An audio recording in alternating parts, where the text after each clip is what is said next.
다 멸하였나이다. 아멘.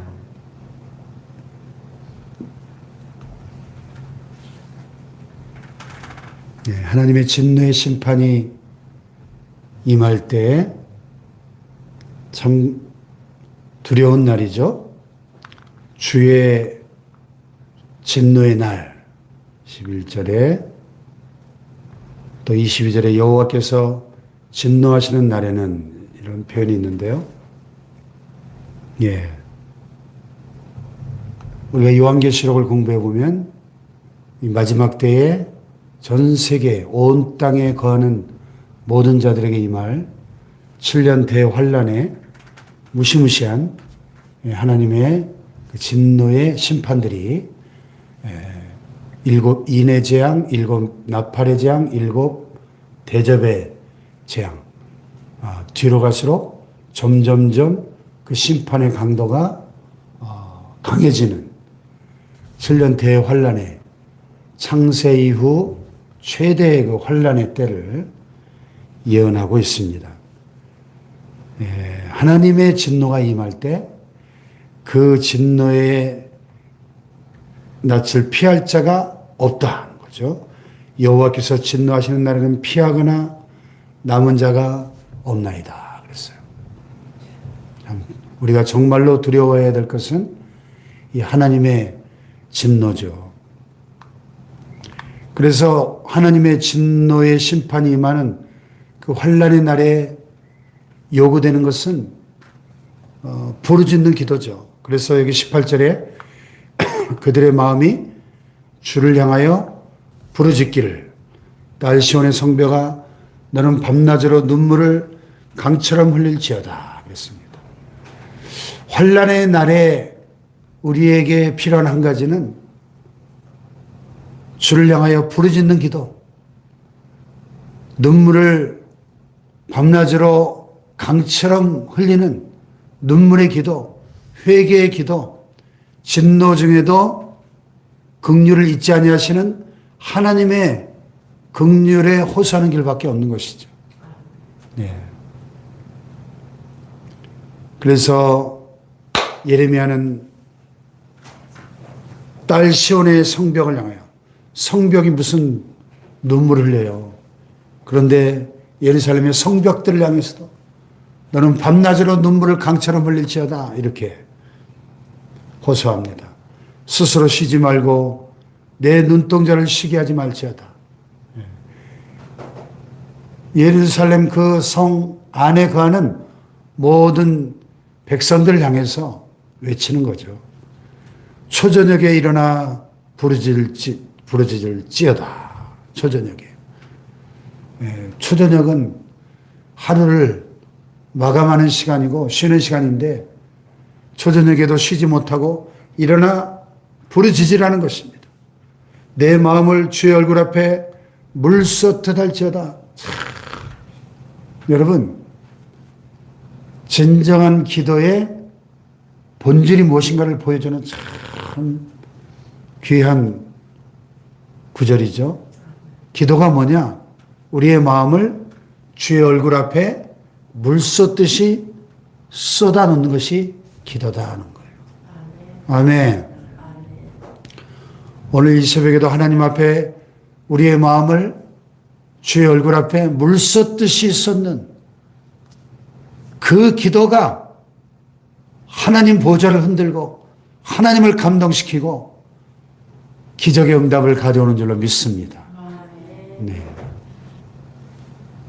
성경에 보면은 환란의 날에 위기의 때에 마음을 주의 얼굴 앞에 이렇게 물 쏟듯이 쏟으며 기도함으로써 그 환란과 위기를 돌파하고 하나님의 기적의 응답을 경험한 기도의 사람들의 이야기가 성경 66권에 얼마나 많이 나옵니까?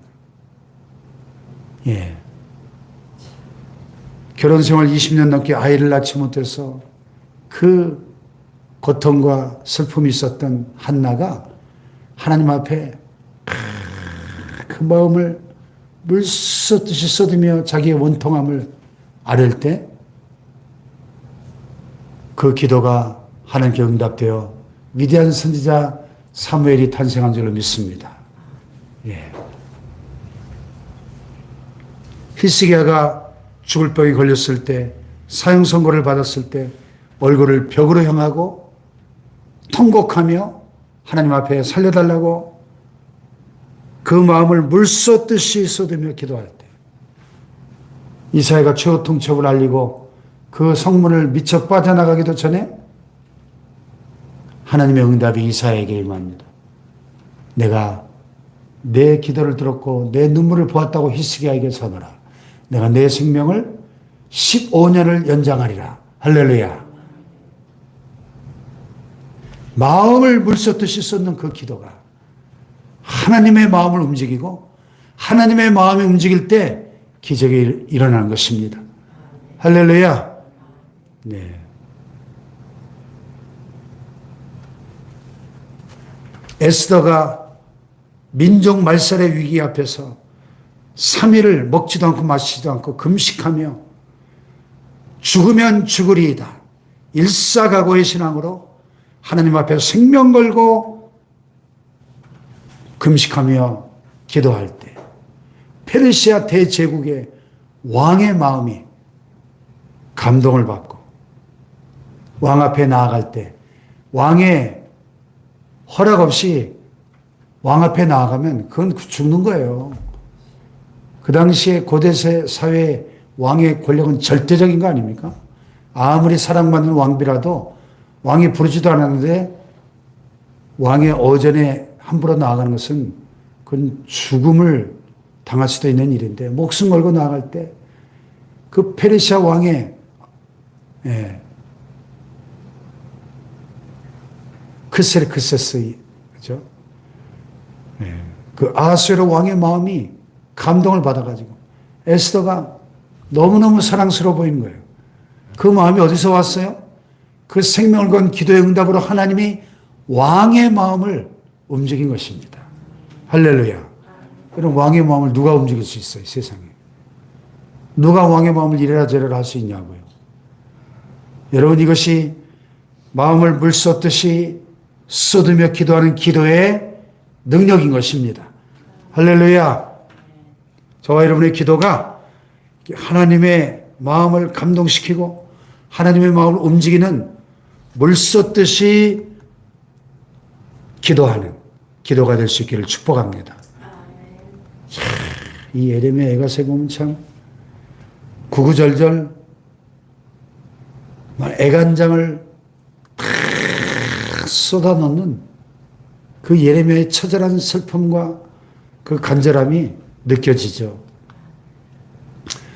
마음을 물쏟듯 하며 기도할 수밖에 없는 이유가 뭐예요? 갓길 어귀에서 주려 기진한 내 어린 자녀의 생명을 위하여 주를 향하여 손을 들지어다. 예? 사랑하는 자식들이 먹을 것이 없어서 지금 굶어 죽어가고 있는데 기도하지 않을 수 있나요?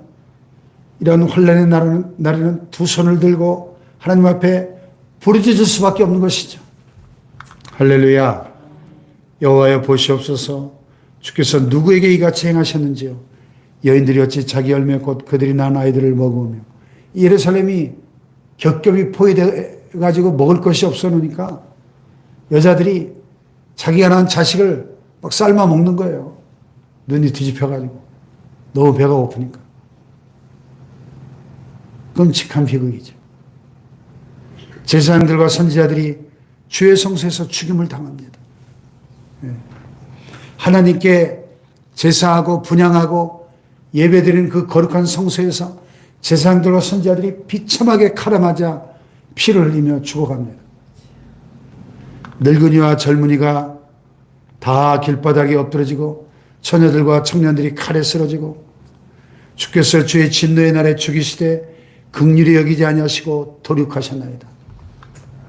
눈뜨고 볼 수 없는 처참한 대살육이 곳곳에서 남녀노소를 막론하고 칼에 맞아 도륙을 당하고 죽어가는 이 비참한 현실 앞에 어찌 눈물을 강물같이 흐르며 그 마음을 주의 얼굴 앞에 물쏟듯이 쏟으며 기도하지 않을 수 있겠습니까?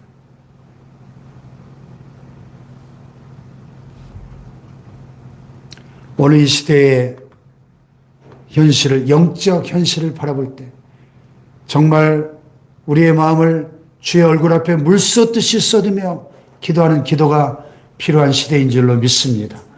우리의 사랑하는 자녀들을 위하여, 우리의 가정을 위하여, 우리 교회를 위하여, 사랑하는 우리 조국 교회들을 위하여, 이 대한민국, 이 나라를 위하여, 민족을 위하여, 저 북한에 굶어 죽어가고 있는 북한 동포들을 위하여, 핍박받는 북한의 지하교회들을 위하여 우리가 기도할 때인 줄로 믿습니다. 우리의 기도가 하나님 보좌 앞에 상달되어 요한계시록 보면 천사들이 금향로에 성도들의 기도를 담아서 하나님 보좌 앞으로 올라갈 때 그 기도가 하나님 앞에 아름다운 향연으로 하나님이 기쁘게 받으시는 기도의 향이 오늘 새벽에도 하나님 보좌에 올라가는 축복의 아침이 되기를 축원합니다. 기도합시다.